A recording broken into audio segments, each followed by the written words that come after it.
Hello there, and you're listening to the AWR podcast. I am your host, Lee Townsend, and joining me as ever, we have our chief analyst, Chris Watts. Yeah, hi guys, how we doing? And our live correspondent, Jay Ralston. How you doing, buddy? Doing fantastic. Hello, wrestling fans. Thanks for tuning in. We are just off the back of reviewing NXT TakeOver Dallas, and of course are now heading into reviewing WWE Wrestlemania 32. Now, I too guarantee you fans, we are not going to be running for 7 hours. Isn't that right, guys? Oh my god, what a drag. It was a long show. It was really too long, with a pre-show as well. Too long. But come on, Mania 32. This was the record breaker. AT&T Stadium. It looked amazing on camera. Absolutely superb. I mean, I wish I was there because, wow. Record-breaking crowd as well, 101,000. I don't know the exact figure off the top of my head, but superb. You know, it's Mania. This is the one. This is the granddaddy of them all. This is the one we look forward to every year. Yeah, it was a marathon. I was fortunate enough to attend it live. It's like my 11th straight Mania. I've been lucky, very lucky to attend. So again, my opinions might be a little different than yours. Like I said, sometimes live I get a little biased, but even I felt like this show was a marathon and just literally dragged and dragged and dragged.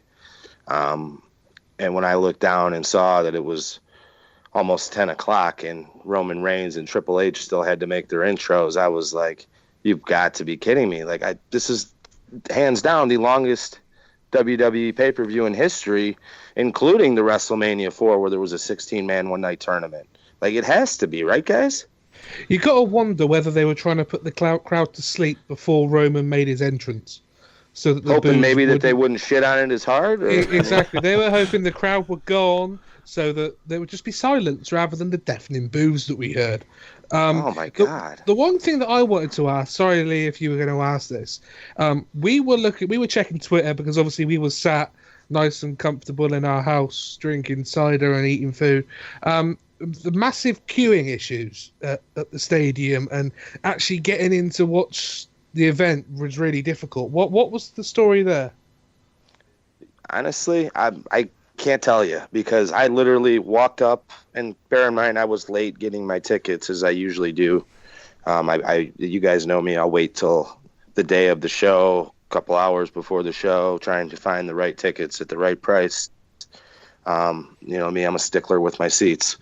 So I walked up and was able to get right into the building. I literally waited in a line that had maybe 5 people in front of me. I had heard there were some issues. It looked like, we were in the parking lot doing a little tailgating beforehand, and the line, we were asking each other, like, is it even moving? Is it even moving? But like I said, we didn't miss anything. We were in time for all the pre-show matches. I missed some of Kalisto and Ryback. But again, like, that was probably because of my own fault, just kind of lollygagging around out in the parking lot with the festivities beforehand. But I don't know what the exact holdup was. I think it was just a little issue with the doors being opened later than expected and having all the fans lined up outside. But again, I walk in generally close to showtime, so it wasn't an issue for me. I was able to slide right in, get right to my seat, enjoyed the show. Well, the reported issue was that the Wi-Fi stopped working, meaning that the tickets could not be scanned. But we're very happy to hear that you were okay, Jay. But Lee, let me tell you. Let me cut you off real quick and tell you about this nightmare, though. If that was the issue, the internet, because I can confirm that because we were in downtown, Arlington, in the arena area there, and like I said, I wait on my tickets. Well, if there's no internet, I can't get on StubHub. I can't get on Ticketmaster. I can't get on eBay. I cannot tell you, like, the mindset of my girlfriend and I is we're clamoring to get tickets, just doing whatever it takes, refreshing the phones, no internet, nothing. I mean, we had to leave the bar we were at and walk over to the venue in the StubHub ticket center just to get tickets for the event because the complete internet crashed. You could not even make a phone call or send a text message in Dallas. Wow. I'll tell you what an advert for AT&T. Just a thought. Shoot. You sponsor the stadium and your signal doesn't work. No! Oh dear. But we're glad that all got sorted. We should really dive into it because there's a lot to get through, and a self-restricted time that we're putting on ourselves here. So I'll go straight into it. Kalisto retained his United States title against Ryback. Very forgettable match in my opinion. I thought Ryback's moves looked good. They looked heavy. They looked hard. Kalisto did his usual stick of what he does. Hit the Salida del Sol from nowhere, and that just seems to be pretty standard as of these days. Yeah, boring, don't care. US title's made to look like a bag of sick at the moment. It's got no purpose, it's got no What meaning. difference from a year ago, though? John Cena winning from Rusev. With all due respect, what a difference to sort of 6 months ago. I mean, Kalisto winning the belt was seen as quite a big deal and quite a cool thing. But he's barely defended it. He's barely been promoted. It's nothing. Absolutely nothing. And actually, poor Kalisto, because he's awesome. Yeah, he is awesome. It's what they're doing with him and the belt is what's making it look bad and like bringing it down in value. It's not anything that he's doing so much. It's the time that they give his matches, the opponents they put him up against. Like if you put him in, I don't know. I mean, put him versus anybody else on that card that can even somewhat work, and it's going to be an outstanding match. Give him 12 minutes, 14 minutes. You know what I mean? It'll be fucking incredible. But like you put him, I don't know. The styles, they don't mesh with Ryback. I don't know what the whole point is. Like you repackage Ryback, you take away his singlet, you give him trunks, you give him this attitude adjustment, and then he comes out and loses on Mania to one of the smallest guys on the roster. Like I just don't know how anybody's supposed to take this guy seriously.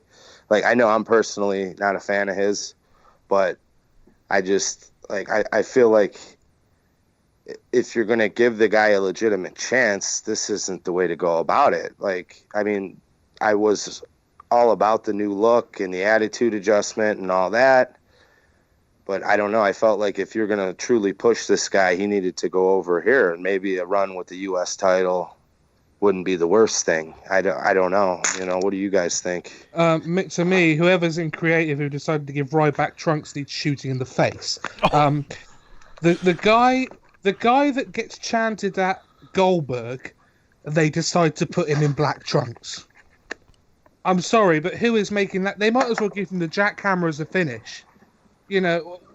Stupid.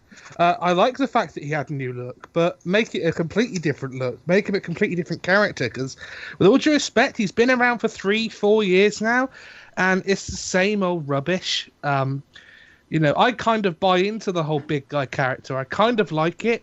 At the same time, he's not going anywhere. I don't know what they need to do with him, quite frankly, but I'm more of the opinion of get Kalisto pushed because he deserves it. He's superb. So, yeah, but then if you're going to do that, though, put him against some deserving opponents and people he can actually get in there and tear it up with and tear the crowd down or tear the roof down, because. Like you said, he's the kind of guy that he could pop that crowd. Like he's more than capable of going out there and putting on 4-star exciting matches that people are going to pay to come see. But like sticking him in like 6-minute or less matches against people the crowd doesn't care about. I mean, that's not doing the guy any favors, and that's not really getting him over. That's diminishing this run, if anything. So yeah, when you. WWE were in the UK last. These two had a match in the WWE Championship tournament, quarterfinals, I think it was. And it was kind of just a given that Ryback was going to advance. Out of nowhere, there was Salida del Sol from the top rope.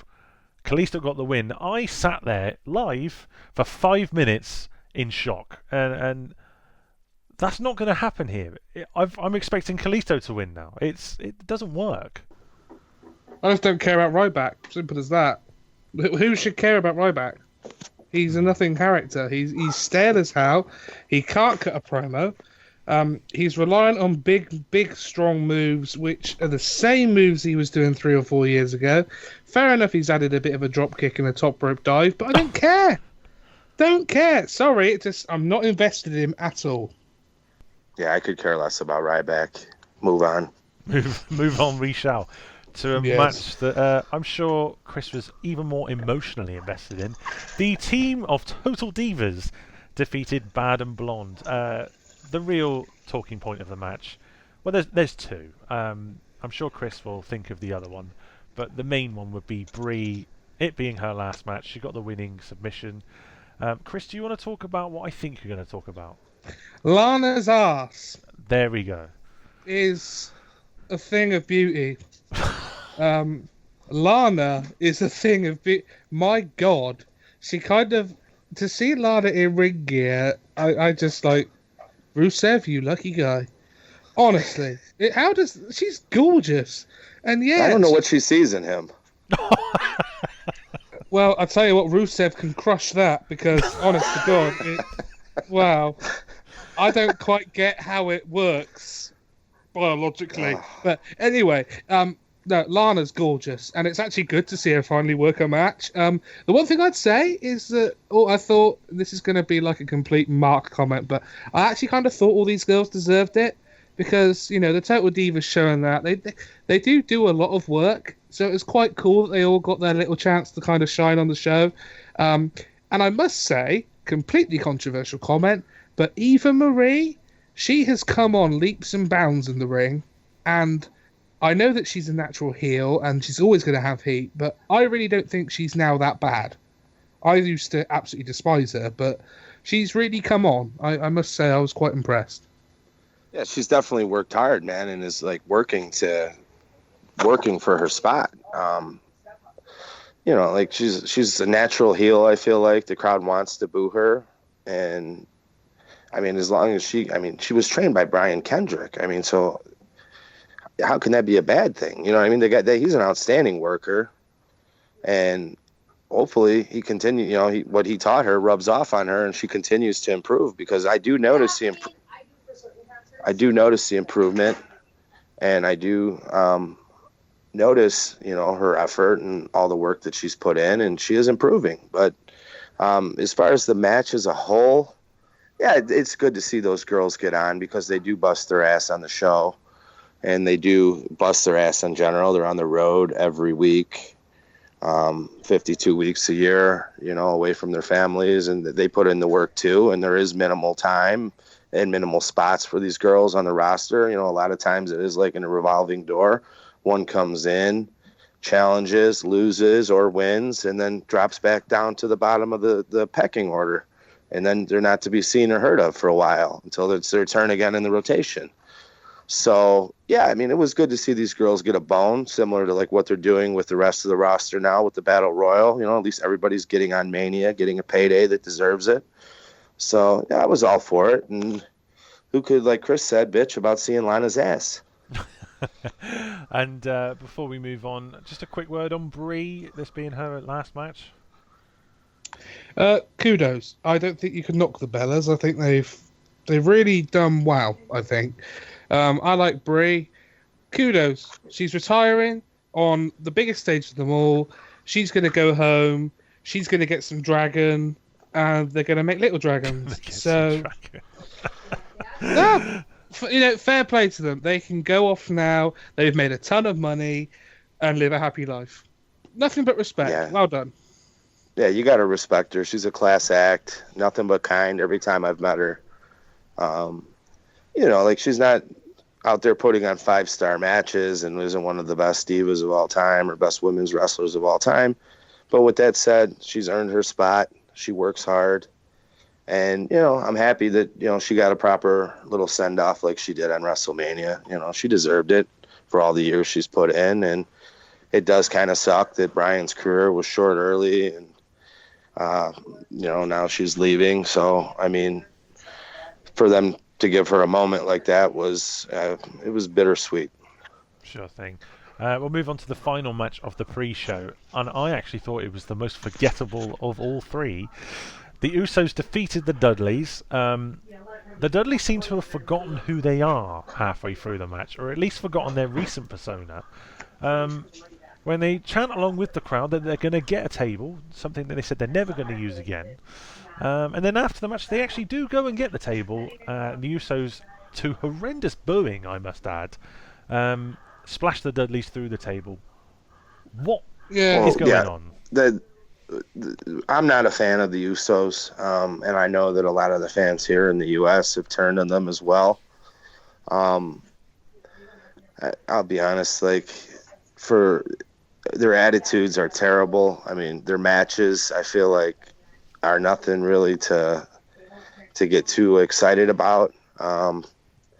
There's all pretty cookie cutter style. Like for a couple of years ago, they were putting on some decent matches with the Shield and those guys, the Rhodes brothers, I think. And it's like sometimes if they're against the right guys, their matches in the ring, they work a style that kind of pops the crowd with the super kicks and the dives and all that. But it gets to a point where when you've seen one Uso match, you've almost seen them all. And they can't really talk on the mic. I mean, they don't do anything for me. And then, I don't know, their attitudes in general outside of the ring are complete garbage, especially for guys who are supposed to be a couple top baby faces in the company. So I feel like that's a lot of the reason why the fans have turned on them. And just giving up on them, is kind of the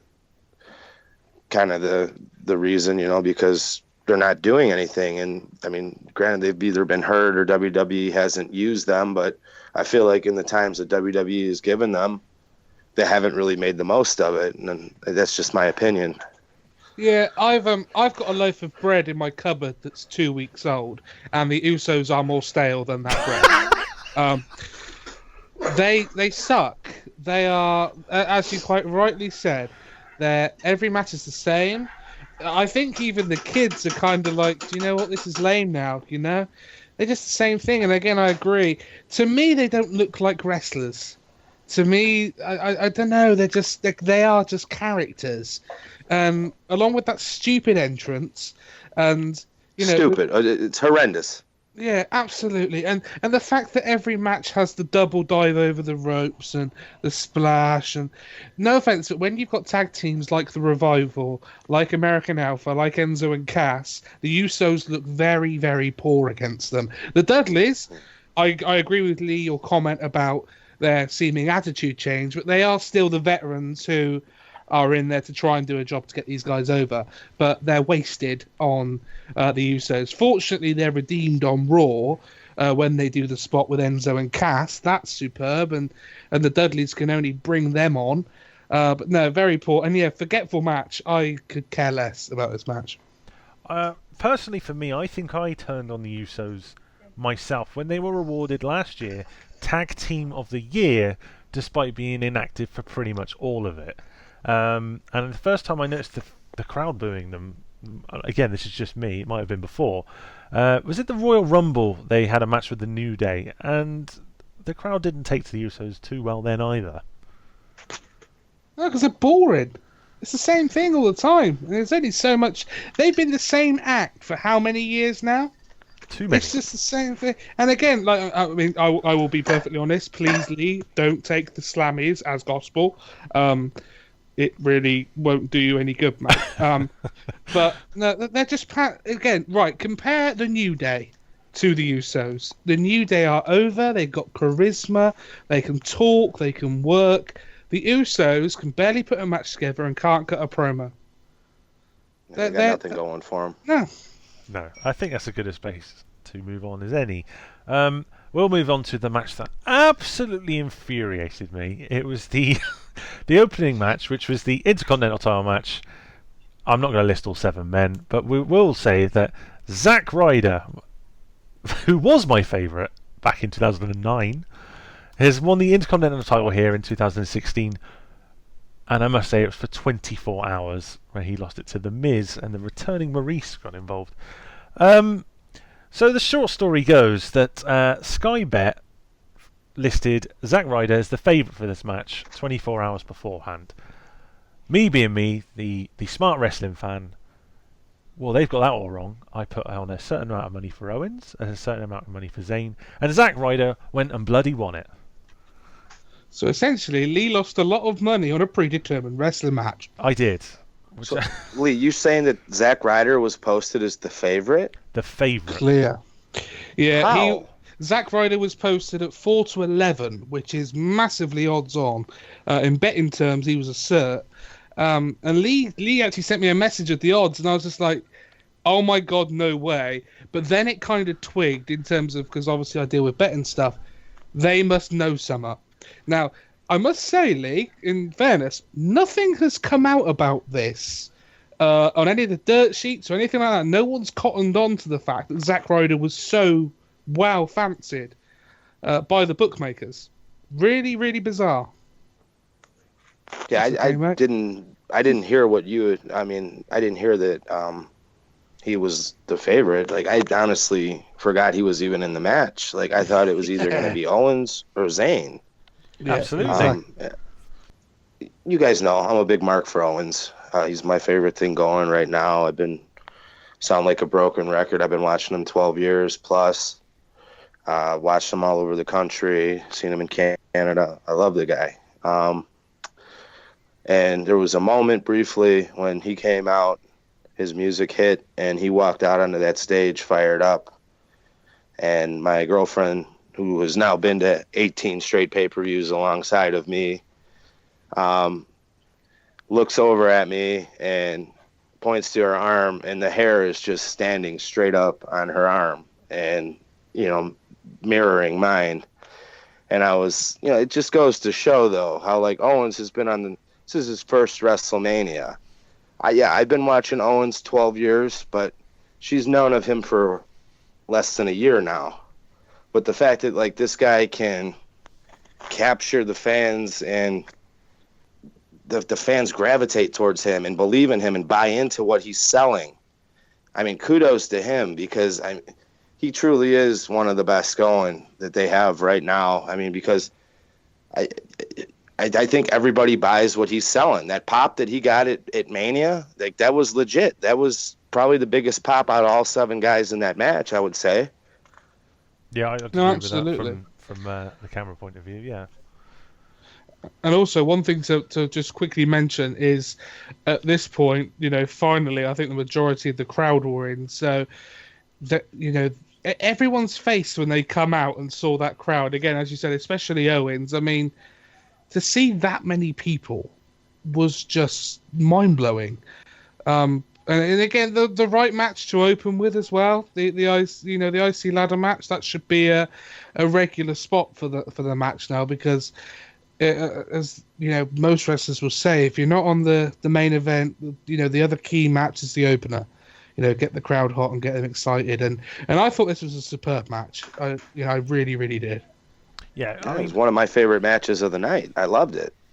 I think to touch on that, Chris, I think the years where there hasn't been a Money in the Bank opener, it has hurt WrestleMania, I do think, especially in the years where they seem to put the world title on first as well. It just didn't seem to quite be as good an opener, and I'm glad we've had these ladder matches 2 years in a row now. They have been a good start. I don't really want to delve too much into it, but do we think it was the right result, even though the next night it didn't seem to be at all? Well, after Raw, you're wondering how the booking is going on. Do you know what I say that? They've moved Zayn and Owens on, which, to be fair, they kind of need to do, because Owens should be in the world title picture without question.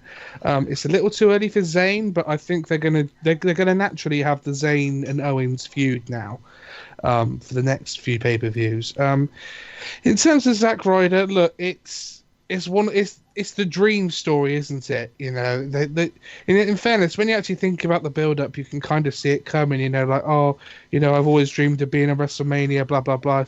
It's the show where dreams come true, etc. So, do you know what? On the night, I thought, well, okay, kudos. I couldn't quite believe what I was seeing, because, my first thought was, oh my god, they've actually got to put Zack Ryder on television now, because this is a guy that hasn't been getting TV time. At the same point, other than Zayn and Owens, because I saw one of them winning, did it really matter? Because after Raw, with the title now being hot-shotted again, it's like the US title. It means nothing all of a sudden again. Yeah, you're absolutely right on that, Chris. Zayn and Owens, while I'm happy that they've moved on, it's great to see that they're going to be treated as like a main event kind of feud, away from the IC title. They don't need the belt. Like, their feud's going to get over the way it is. But with that said, if they're just going to get Owens away from the IC title and use him to give Roman Reigns fodder, that's not going to be a good thing for Owens in the long run. I feel like if they're just going to feed him to Reigns and have him job to Reigns in this title run, which I honestly, I feel like that's what they're doing, is they're just looking for opponents for Reigns that the fans will buy into and, him against, like heels. And I don't know, I'm all for him getting away from the IC title, him and Sammy feuding, and him being Owens getting the run at the world title. But let's be realistic. Are they going to do it right now? This is all about Roman Reigns' time, and he's literally just going to be fodder for Reigns, is what I fear. That's honestly my biggest fear. I think it's everyone's fear at the moment, but we'll get into that a bit later on. The next match, another surprising result for me. Jericho defeating AJ Styles. Now, I thought this result would have made sense if Jericho did turn out to be the number one contender to Reigns. It gives him a bit of credibility going forward. I could see that. But that hasn't happened either, so I'm left confused here. On the night, I did wonder why. Well, first of all, I wasn't overly enamoured about these two going at it again, because I just feel like we've seen this to death now. And to be honest, after watching the match, I am done with the feud now. I want them both to move on. Jericho getting the win was quite a surprise, but at the same time, we moan about Jericho doing the job all the time. I mean, this is the guy that lost to Fandango 3 years ago at Mania. So actually, for him to pick up a win on a stage like this, do you know what? Kudos. At the end of the day, he still made AJ look like $1 million, I thought. And again, we go to Raw now the next night, and AJ Styles is now the number one contender. So, okay, he lost at Mania, but now he's going after Roman Reigns' World Heavyweight title. That's... But like you said, Chris, AJ lost the match, and he's going to be fighting for the world title. But again, is it just going to be it's just fodder for Roman? That's all they're doing, is they're going to build these guys up and then tear them right down. And how serious are the casual fans going to take AJ Styles after the fact? And let's be honest, out of all the guys that he's put over at Mania, Jericho, that is, with the exception of Punk, AJ deserved it more than anybody. You kidding me? Fandango? Who gives a shit? Jericho should have beat Fandango. But AJ Styles was the spot that this could have built AJ and sent him in the right direction. Because for all of us, diehard fans and smart marks or whatever you want to call, we know AJ Styles. We know how great he is, what he's capable of, what he's done. But some of these other WWE fans, they don't know, and they're not as sold on him yet. So I feel like if you were going to put anybody over on any Mania, AJ should have went over here. Especially considering this was the rubber match of the I think it's the 7. This was the best of 7 series. That's the other problem, is that it didn't really need these two to even be paired. Really, it would have been better going in though. If you're gonna put, like you said before, I've seen enough of it. I'm over it. But I said, you know what? I get it. If Chris is gonna do his thing and put over another guy at Mania, this wouldn't be the worst thing, would be AJ beating Jericho in a strong 15 to 20 minute match at Mania. You know what I mean? That could be good.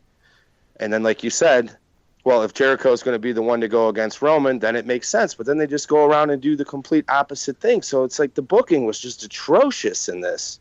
Do you know how I'd have booked it, honestly? And you're either going to love it or you're going to hate it. I would have booked these two in a 30-minute Iron Man match at Mania. And I'd have had them draw.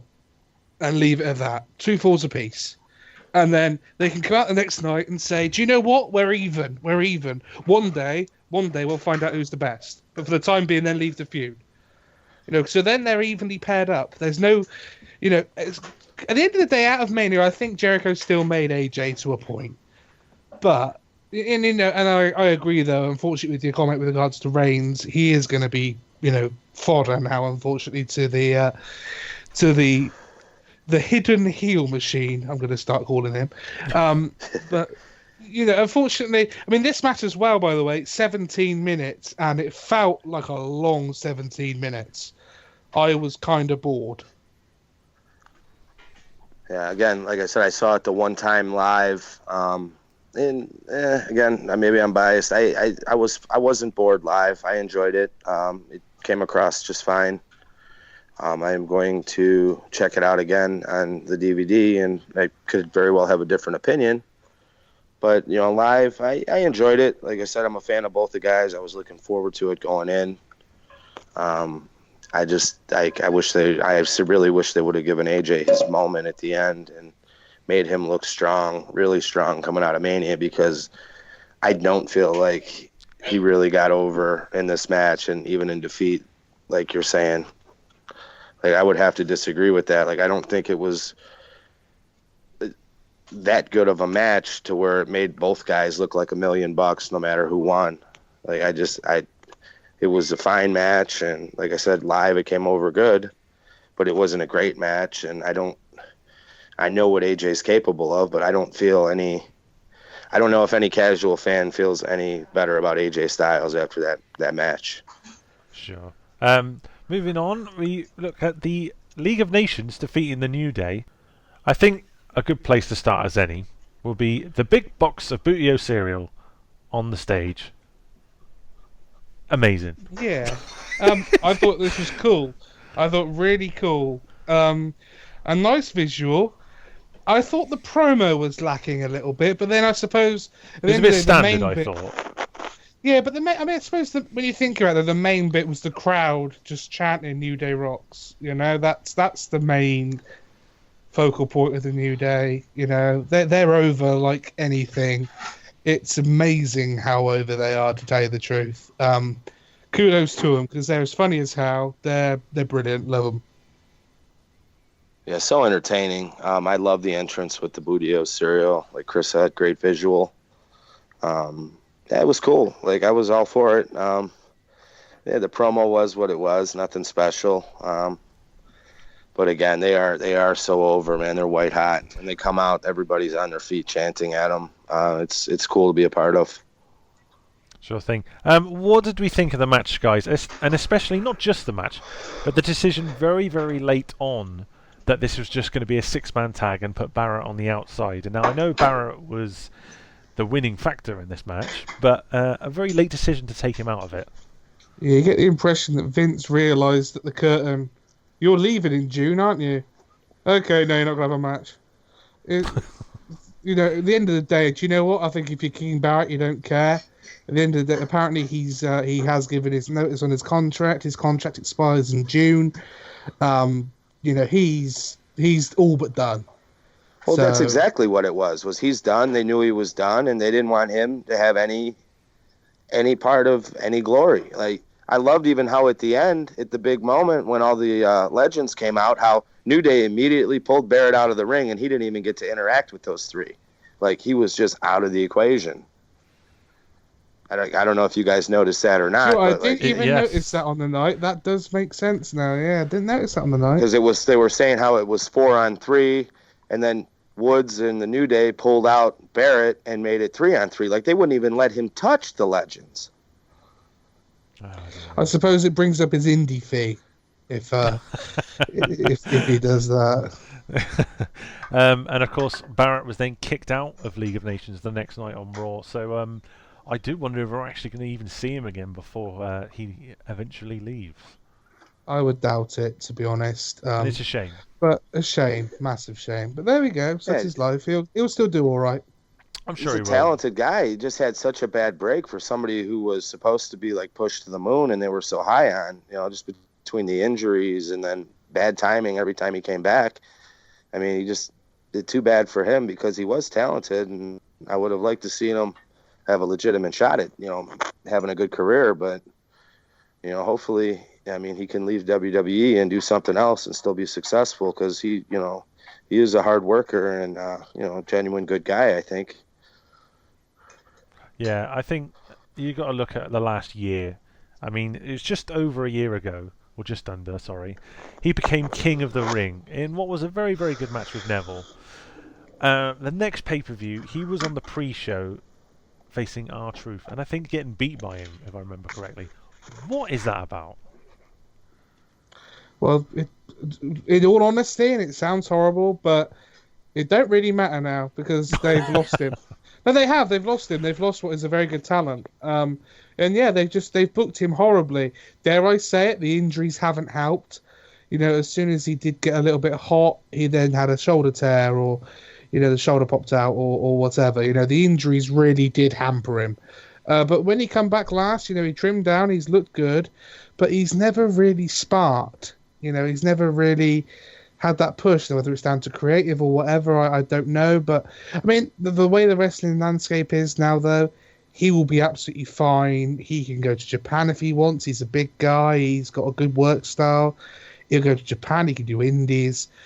He will be absolutely fine. And unfortunately, it's just very much a missed potential with him. Yeah, like I said, he'll land on his feet out of this. It's just unfortunate it didn't work out with WWE because he was, like I said, such a big talent. Like his stuff with Bryan when he initially came on. Like I love that match he had with Bryan. I think it was SummerSlam in LA.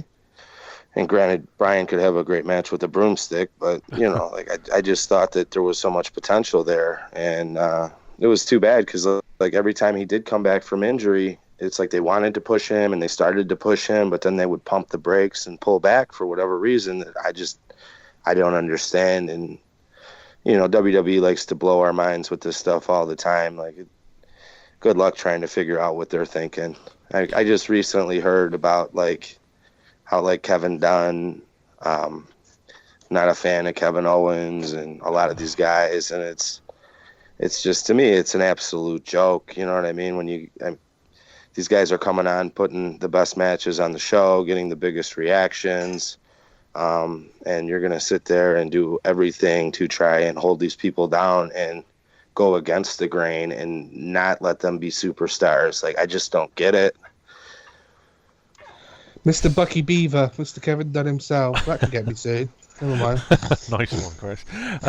We move on to Brock Lesnar defeating Dean Ambrose in 13 minutes. And I bring that time up because I felt this match could have given so much more, and it just didn't hit the right notes for me. It could have been, well, I think we were expecting something special, and it wasn't. Yeah, the thing is, I mean, obviously we're in PG now, but I mean, like the company has shown that they can still do street fights, sales, cages, etc., and do them well even under that banner. This was very, very poor, though. A shame for Brock Lesnar, to be frank, because at the end of the day, he is their box office star, and he's stuck on the middle of the card here. Now, I say stuck. It is a high-profile match. Dean Ambrose is a future star. He's awesome. But I don't think this match did either of them really much good. Obviously, it does protect Lesnar because he's still undefeated. It does make Ambrose look good to a point because he took a lot of suplexes. He took some punishment. But, I mean, all that build-up with the legends giving Ambrose Chris. the weapon. Not enough.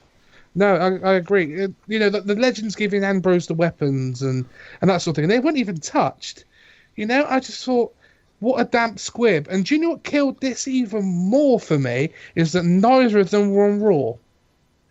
Yeah. It just shows how...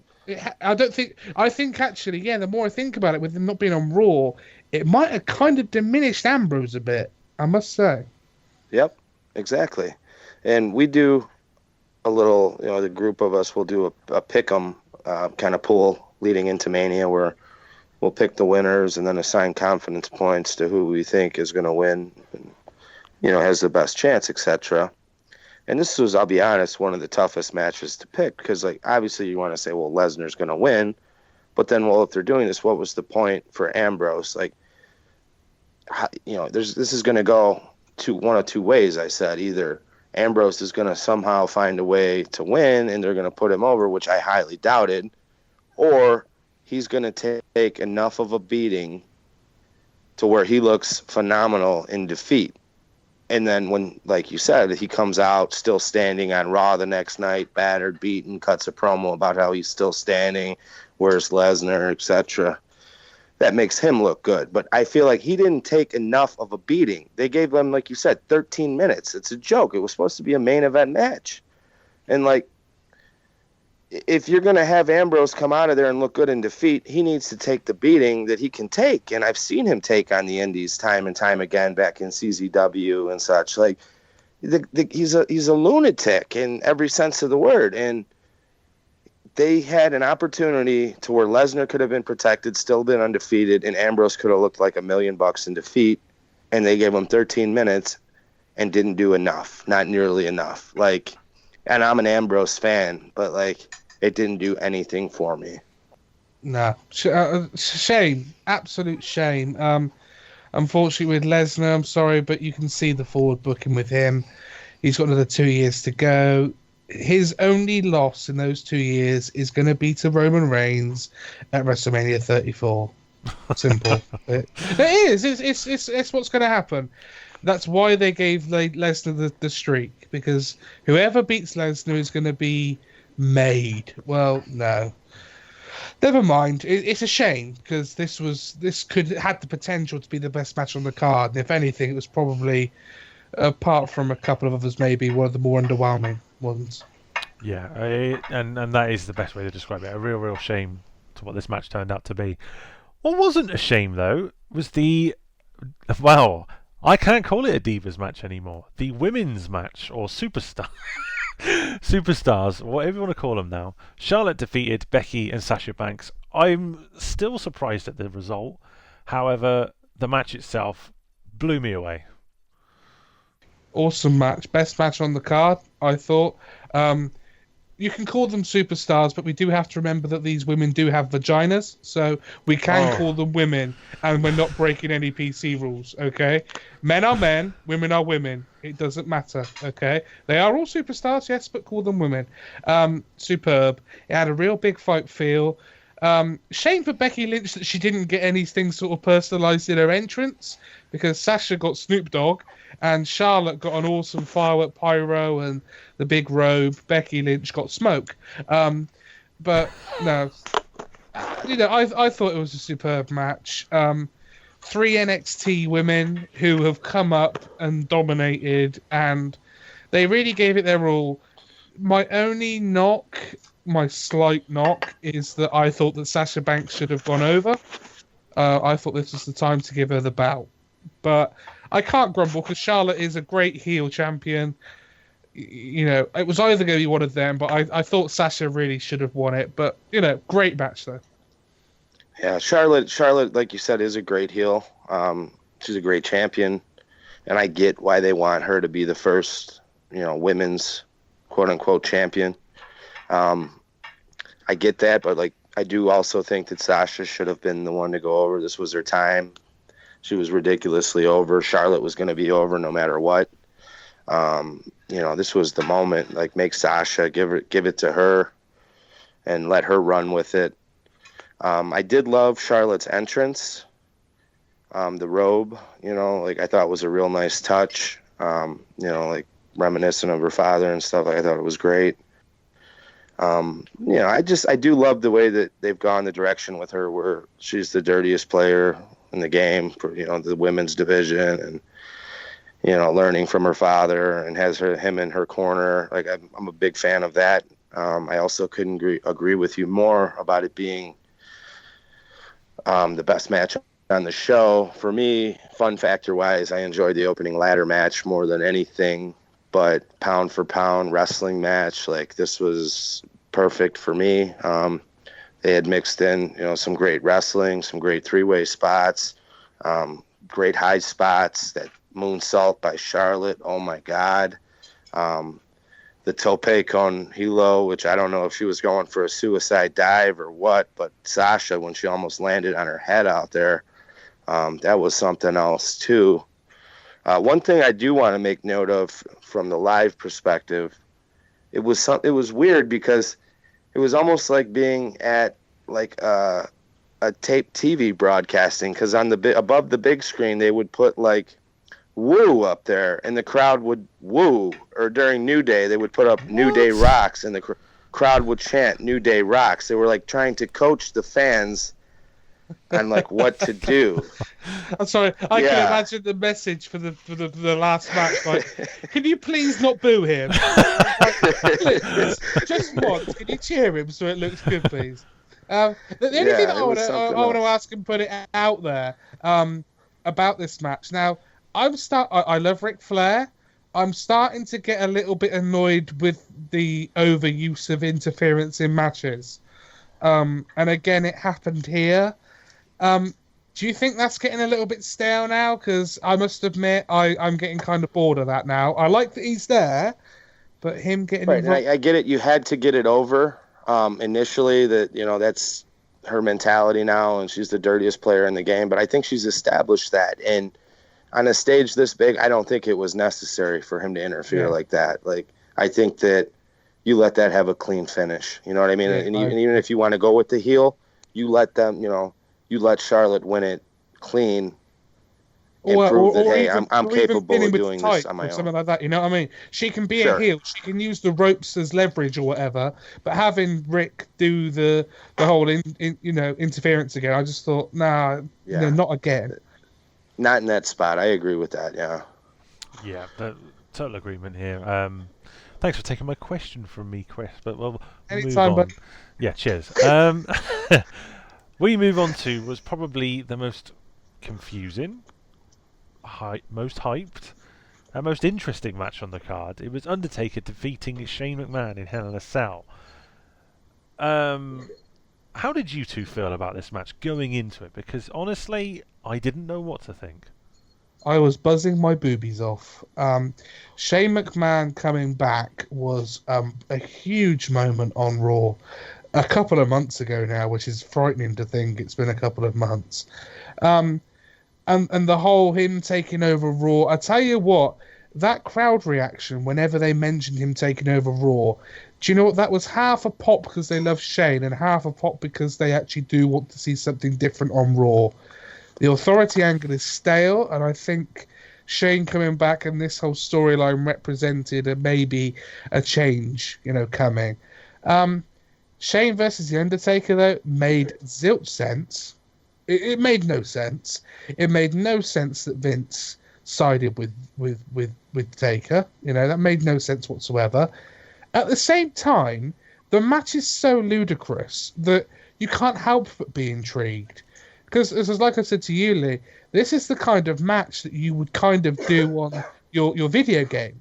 It's the kind of match that you never thought you'd really see.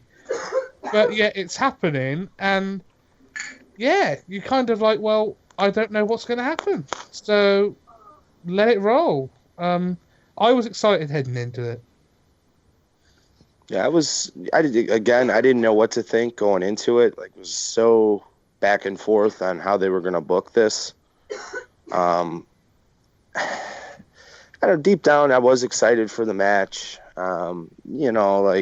Even though Taker is getting older, Shane is older since the last time we've seen him. We all know Shane's willing to do whatever it takes, and will put his body on the line and take those crazy bumps that, will make a spectacular moment on a big show.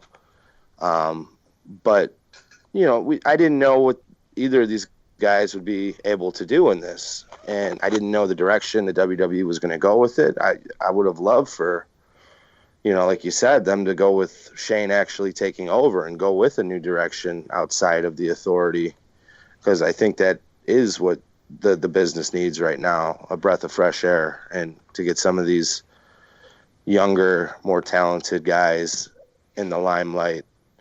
But yeah, no, deep down I was excited. I wasn't expecting too much out of both of these guys. Like I said, they are, up there in age, and Shane hasn't worked in a while. But, you knew that Shane would more than likely do something crazy, which he ended up doing. Yes. Before we get there, how great was Shane McMahon's entrance? It brings a big smile to my face. I've watched it again. I loved it personally.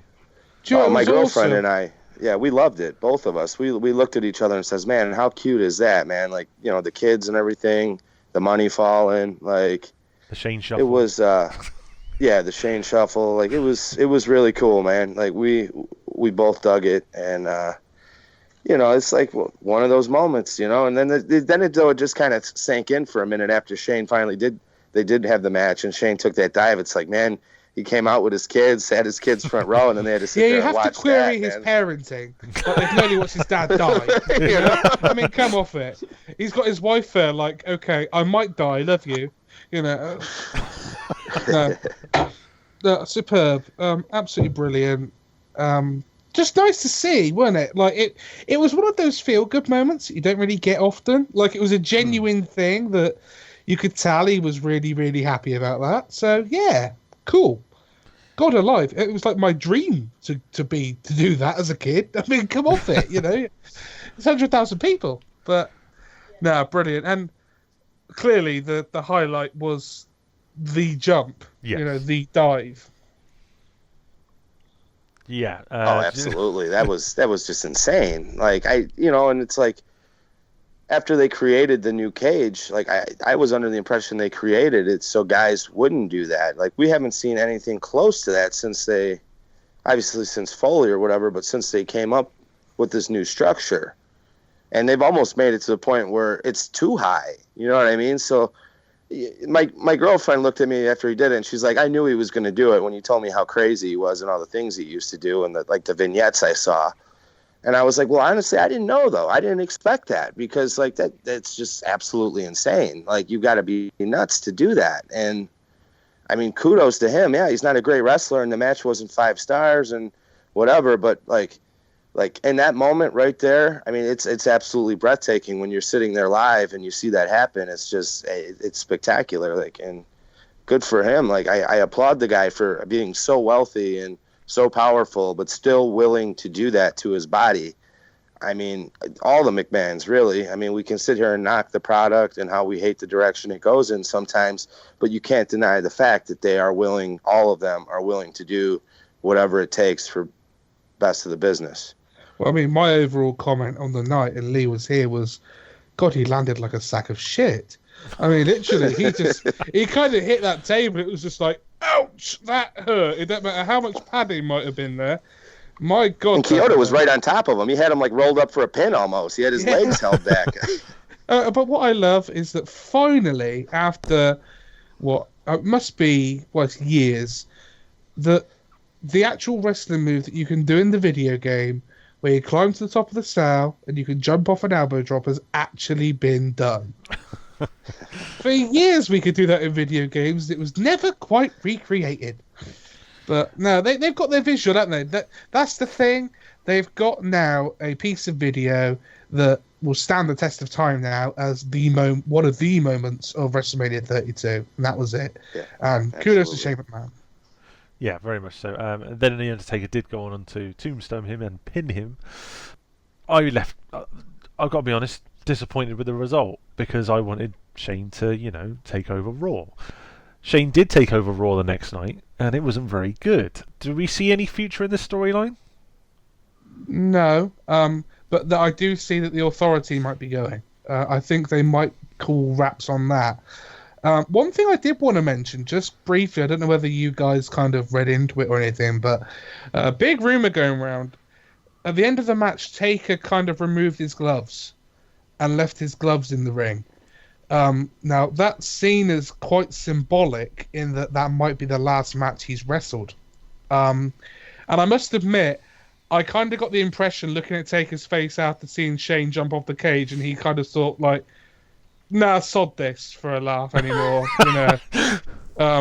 Nah. Apparently, there's a big rumor going around that could be his last match. I didn't know what you guys obviously thought. I mean, personally, I don't think it is, but dare I say it, what a stage that would be to have your last match. Don't know what you guys thought of that. Yeah, I didn't see him personally take the gloves off. I wasn't paying attention for that. It was a little bit too far back. Um, I it's been rumored he's going to wrap it up for years now. It's hard to see it as a match with Shane McMahon being the last one and the Cena match never getting to happen or whatever. But I don't know.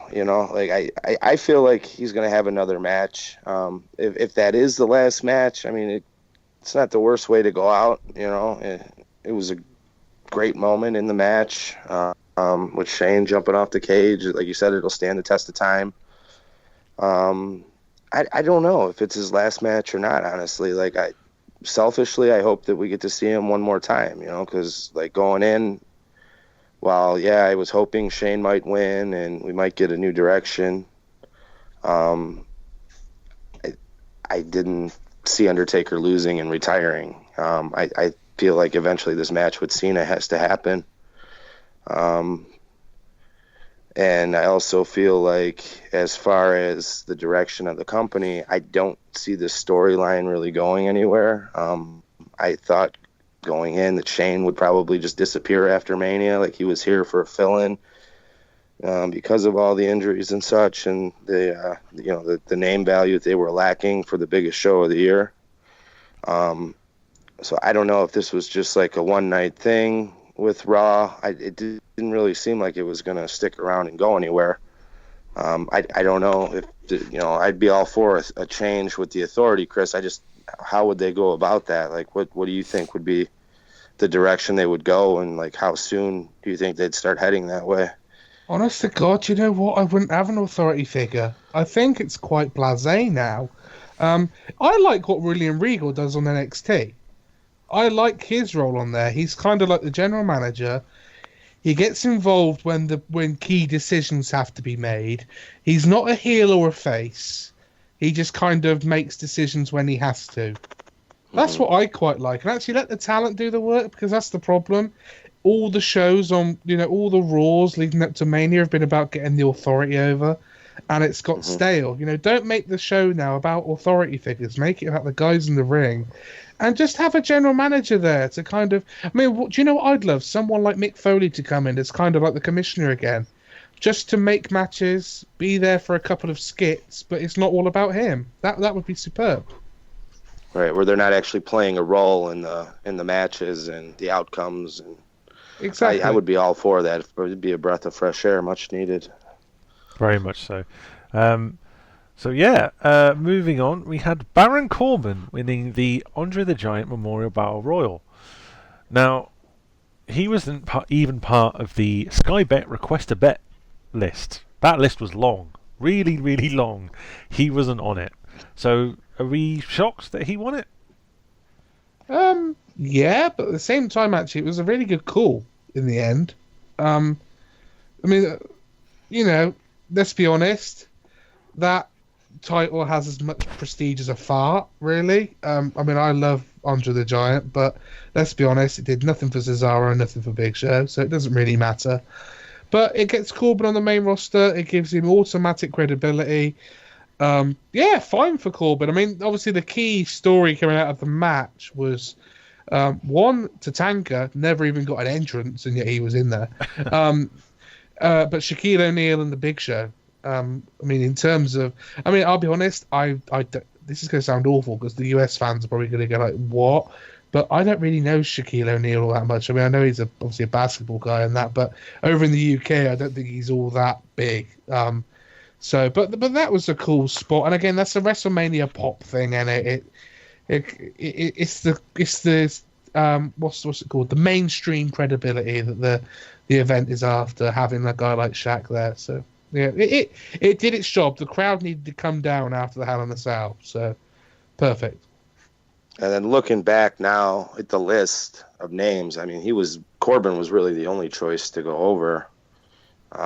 As I said before, we do the pick'ems, and I was looking at the list of names announced for the Battle Royal, and I'm like, who was gonna, none of these guys. I don't want any, I don't see any of these guys winning. I think I actually picked Kane because that seemed like the most reasonable pick out of the bunch. But now looking back, Corbin, I mean, that was really set up for him, to look good coming out of, and the people they had in there. I mean, he was really the only choice. Like looking back now, going into it, I didn't see that. As I said before, up to this point, I haven't been too big on Corbin, but I'm warming up to him slowly. And this was the time. If they're going to do it, now was the time, and that was the way to do it. Like, yeah, the title doesn't mean very much, the Andre the Giant thing, but it was a way to get him on. It was a way to make him look strong in his debut. Let's see what he does with it. I'm hoping he changes my opinion on the main stage. Sure thing. I don't know if I'm going to call this next part a segment or a match, but I'll read it as a match. The Rock defeated Eric Rowan in 6 seconds. Very strange segment. The Rock lighting his name in fire did nothing for me whatsoever. Talking to the crowd and saying there's 101,000 people there, which apparently there wasn't, but I think we'll get into that another time. And then the Wyatts coming out, having a bit of back and forth, which I'm sure Chris was loving. Ended up with the 6-second match, and John Cena came out for the save. Yeah, I mean, overall as a segment, it was good. Rock with a flamethrower, again, I don't buy that, and lighting up his name, fine. When he was out there, and at the point in which they used The Rock, I thought, oh yeah, they're going to use him to announce the figure.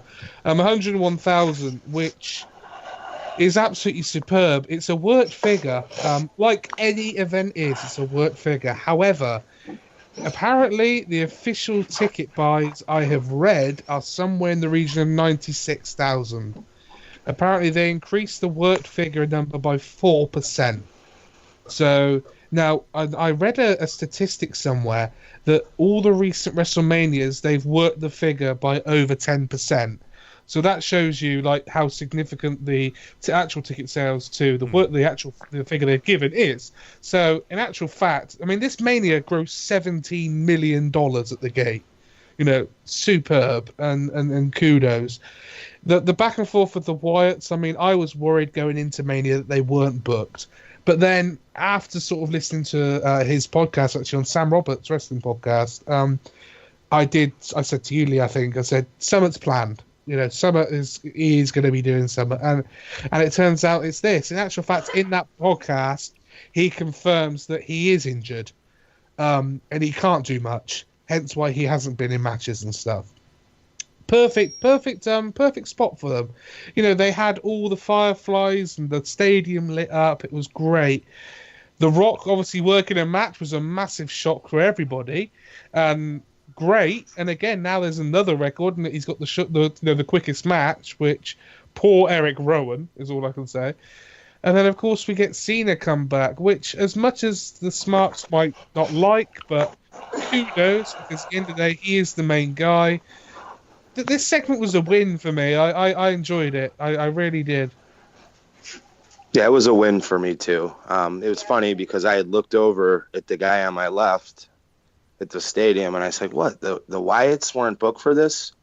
Like literally 5 minutes before they came out, and you kind of had to figure that they were going to make it on there somehow. And I liked what they ended up doing with them. The Rock thing with the torch, whatever. I mean, it kind of popped the crowd. I get it. It's WrestleMania. Everybody's got to have an intro. You got the Dallas Cowboy cheerleaders, and you got the movie star coming out and lighting up his name. Like, whatever. It was what it was. While it didn't do much for me, the rest of the crowd seemed to pop. As far as the figure goes, I don't know. I'm sure it's a work number like it always is. But I will say this. These tickets sold, guys. Like, there were no tickets available at the box. The little that were released went like that. The StubHub tickets disappeared the day of the show, like, with a quickness. So I think it's closer to being a reality than people are giving it credit for when it comes to the figure. Like there might not have been 100,000, but it was pretty damn close, and I guarantee it was more than WrestleMania 3. As far as the segment, yeah, like it was cool. Like I liked it. The Rock, teasing everybody that he's going to work a match with Wyatt, and then doing the thing with Rowan was what it was. When he ripped the pants off, even I popped. Cena coming out to make the save. Like, while the Smarks want to hate on Cena, I personally like him. I like all kinds of wrestling for different reasons. While I can go watch an independent show and watch guys put on a 5-star match and work an hour and just tear the roof off the place, I can also go and watch a WWE style match and find the same enjoyment out of that. So for me, Cena coming out was perfect, especially given the history of Rock and Cena at WrestleMania with their rivalry, and then just kind of all coming full circle because Cena's had his history with the Wyatts. Rock was having his moment there, but for Cena to come out and make the save, I felt was perfect. It was a great WrestleMania moment. It was a good spot, kind of get the crowd ready right before the main event, which was going to be a real snoozer, but that's neither here nor there. But yeah, for me, the segment was a win. It worked for me. Like, that's stuff like that is what make WrestleMania special. And of course, this is about 6 hours in now. 6.5 hours, something like that. We get our main event, which I was not invested in whatsoever. And then we got Triple H's entrance. Yeah. I thought this was appalling, but there we go, my opinion. I know that obviously I differ to you, Lee. I thought this was slapstick comedy. I thought Steph looked hot, which, absolutely fine, but I just thought this was kind of a step too far into the whole mythology kind of King of Kings crap. I just thought it was a bit over the top rubbish. Not for me. I preferred the Terminator thing from last year. That was pretty cool. But this made no sense. Load of rubbish. Yeah, it didn't do anything for me either. I know my buddy Andrew absolutely loves Steph, so he came running up after Mania like, oh, how about that entrance? Steph looked great, this and that. But, outside of that, like, it is an entrance at Mania. It didn't do anything for me. I could take it or leave it. Going into the match, I definitely was not excited. My hate for Roman Reigns is no secret. And it's not even like I think he's like the worst wrestler ever, but it's just I don't want to see him in the main event at WrestleMania. I don't want to see him revolving around the title. Like, I would be fine with the guy if he was in Ryback's spot, going for the U.S. title or the IC title or whatever, but I just don't like him in this spot. And the crowd is backlashed against him and booed him out of countless buildings and countless cities, and I don't understand why they continue to push it. At the very least, turn the guy heel so it's a natural reaction. Like, I don't understand. I do not get it for the life of me, guys. I really don't. Yeah, it's kind of like WWE have got this dancing monkey that they keep prodding with a stick to keep him dancing, then we're forced to watch him. Whereas, let him just do what he wants to do. The thing is, do you know what? I don't know whether he would work better as a heel or a face. I honestly don't. I don't think he would work great as a fully fledged heel. What I want him to do is to just act natural, because he doesn't look at all comfortable in the spot that he's in at the moment. At all. And there's a reason the other thing that is so annoying is that they keep saying, like, oh, he gets booed here, but oh, he gets cheered here. Right. They came over to the UK last year and he got booed out of the building. WrestleMania, their biggest show, 101,000 people, booed Roman Reigns out of that building. They were booing before he even walked out, man. Exactly. I'm sorry, but you have to listen. There are some times where you have to listen to your audience. They don't want... We're fed up. We do not want to be force-fed Roman Reigns. Like I said, I've said it on other podcasts, and Lee reminds me of it. Roman Reigns is like a burger. I like the burger. I will pick at the burger when I want it. I don't want the burger rammed down my throat. You know, that's just it. Absolutely. Because actually, I agree with you. Actually, I kind of like Roman Reigns. I like his Arsenal. I like what he does. And actually, he's got a look. Anyone who can't see that he is a star is blind, because he is. I think without question he's a star. But they're not pushing him the right way. And actually, I think it's going to come back and kick him on the ass come a couple of years' time. Like Rocky Maivia, you know, they tried to do exactly the same with him, and then eventually they let him be in the Nation of Domination and let him just be him. And then he grew, and then he became a face, and then he became a superstar. That's what they've got to do with Reigns. Just let him naturally progress. Right, and the thing is that how many times have they tried this now? And every time he gets booed. They've got to stop trying to force him. So we didn't enjoy absolutely. the match, guys, no?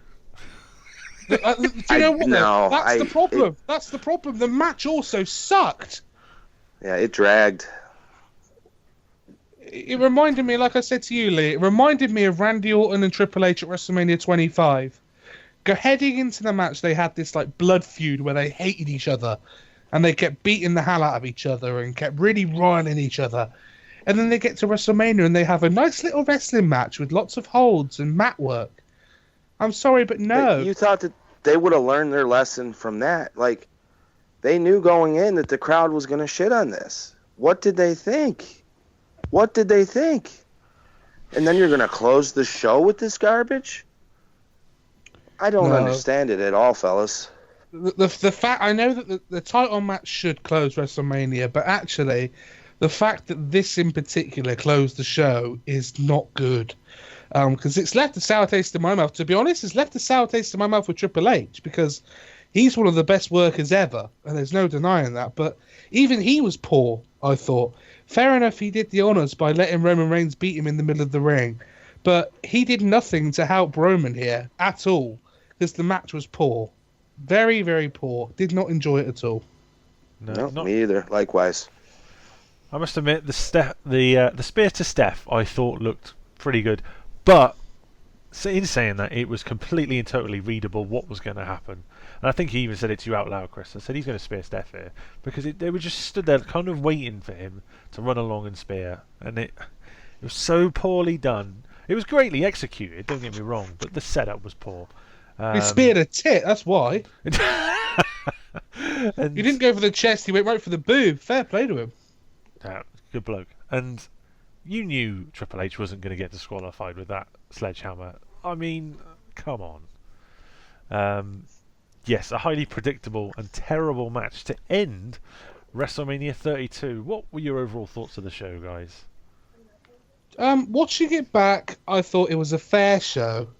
It's not going to go down as one of the best WrestleManias of all time, by all means. I would give it, like, if I was grading it, I'd give it like a C, because there were some good spots. I mean, obviously we had legends there. We had the Hell in a Cell, and we had a good Divas match. But I think, unfortunately, you can't have the Divas. Oh my God, women, superstars. Those people with vaginas. That's what we got to call them now. Like, that's not more demeaning. Yeah. But it wasn't. There's nothing that you can kind of take from it as, apart from the big spot off the cell. There's nothing from it that I can really go, oh yeah, I want to watch that again. You know, like, dare I say it? But NXT Dallas, I can watch that show again, and I can enjoy it just as much as I enjoyed it the first time. WrestleMania, I have watched it back. And although it was okay, I'm not clamouring to watch it again. I'm kind of done with it now, and yeah, it was okay. Usually me, like, I'll get home from WrestleMania the Tuesday or Wednesday following, and that entire week, usually, as lame as this sounds, once a day usually, I'll at least have it on, it being WrestleMania, on in the background. While I'm doing whatever I'm doing, eBaying, packing stuff up to ship, whatever I'm doing, it'll be on, and I'll be paying attention, here and there. And I don't even have the desire to go back and see anything. Again though, like I said, I do love WrestleMania. For me, I've been to 13 of them now. This was my 11th in a row. 43rd consecutive pay-per-view. Can I get that on the podcast? You know what I mean? Of course. Oh, blimey. But sitting there live, I had a great time, as I always do. I love the opener. I'm not saying anything about winners, losers, booking, anything like that. Match quality wise, I had a great time with the ladder match. Styles Jericho was okay. I was hoping for more, but it wasn't a bad match for me personally. I enjoyed it. Like Chris said, the women's match stood out. That was, I was thrilled to be a part of that live. The dive from the cell was one of those things that stood out. But yeah, outside of that, it wasn't anything too spectacular. I'd give it probably like a C plus. Because again, like I said, the worst I'll take sitting at the worst WrestleMania over doing just about anything else. Because like for me, that day of the year is by far my favorite day. I can't describe it when, the day comes and you're getting ready and you're going to WrestleMania. Like it's a pretty powerful feeling. Good stuff. And that ends our review of WWE Wrestlemania 32. Next month we will be at WWE Payback in Jay's hometown, Chicago. I don't have to travel, guys. How great is that, huh? That's awesome. Good stuff. Payback will be Sunday, May the 1st, 2016. Our review will follow that shortly. But for now, I am your host, Lee Townsend. Thank you again to Chris Watts. Yeah, thank you very much for listening, guys. And to our live correspondent, Jay Ralston. Thank you for joining us. Thank you, guys. It's been a pleasure. I look forward to next month and the months following after that. Good stuff. And I will speak to you soon. Cheerio.